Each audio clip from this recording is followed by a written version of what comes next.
오늘은 최근 뜨거운 감자인 상법 개정안 1~2차 내용에 대해 아주 쉽고 빠르게 설명드리겠습니다.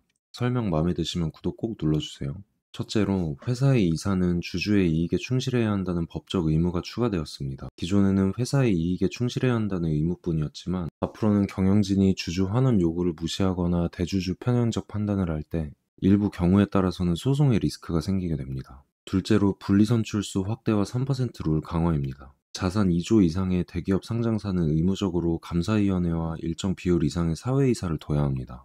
사회이사는 회사의 경영진인 사내이사와는 다르게 회사와의 이해관계가 없는 외부 인사이며, 회사와 독립된 입장에서 경영 의사결정에 참여하면서 경영진을 감시 및 견제하는 역할을 합니다. 감사위원회는 회사의 재무제표나 회계 처리의 적정성 심사를 통해 회사를 견제하는 역할을 합니다. 사회이사와 사내이사는 모두 주총에서 주주들의 의결로 선임되는데, 보통 대주주와 대주주의 우호 세력인 특수관계인들의 합산 지분이 크기 때문에 사회이사라 하더라도 사실상 대주주의 입맛에 맞는 사람이 선임되는 경우가 많습니다. 감사위원회는 사내외 이사로 구성되어야 하고 3인 이상이어야 하며, 견제 기능을 위해 전체의 3분의 2 이상은 사회이사로 구성해야 할 의무가 있습니다. 감사위원 중 한 명은 분리선출이라고 하는 투표 방식에 의해 선출해야 할 의무가 있고, 나머지 인원들은 기존 이사들 중 이사회가 지정합니다. 분리선출은 대주주 입맛대로 모든 감사위원을 선출하는 것을 법으로 제한한 투표 방법인데요.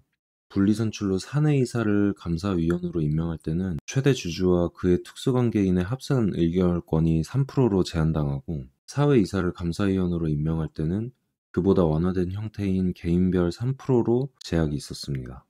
문제는 기존의 이러한 방식은 우회 방법이 존재했다는 것인데요. 감사위원을 최소 인원인 3명으로 정하고 분리선출이 아닌 2명은 이사회 지정이므로, 기존 대주주 입맛에 맞는 사내이사 1명, 사회이사 1명을 지정하고, 분리선출 투표에 사회이사를 올린 뒤에 대주주의 3%와 특수관계인들의 각 3%를 합산한 파워를 가지고 자기가 원하는 사회이사를 감사위원으로 임명하였습니다. 이 부분을 개선하기 위해 이번 법 개정 이후에는 분리선출 의무 인원수를 1명에서 2명으로 늘리고, 분리선출 시에 사회이사든 사내이사든 관계없이 항상 대주주와 특수관계인들의 합산 의결권을 3%로 제한하게 되었습니다. 세 번째는 독립이사 제도 강화입니다. 사회이사 의무 선임 비율이 4분의 1 이상에서 3분의 1 이상으로 확대되고, 사회이사 명칭은 독립이사로 변경됩니다.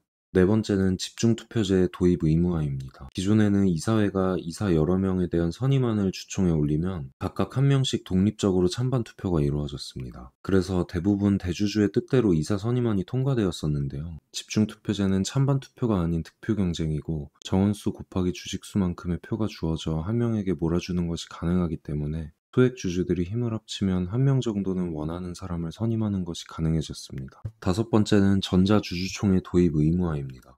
주주가 주총에 직접 가지 않더라도 온라인으로 출석 및 표결이 가능해집니다. 이로 인해 소액 주주들의 의사결정 참여 장벽이 낮아지게 됩니다. 상법 개정안의 큰 방향성은 대주주와 경영진의 독주를 막고 소액 주주의 권익과 기업 지배구조의 투명성을 강화하는 것입니다.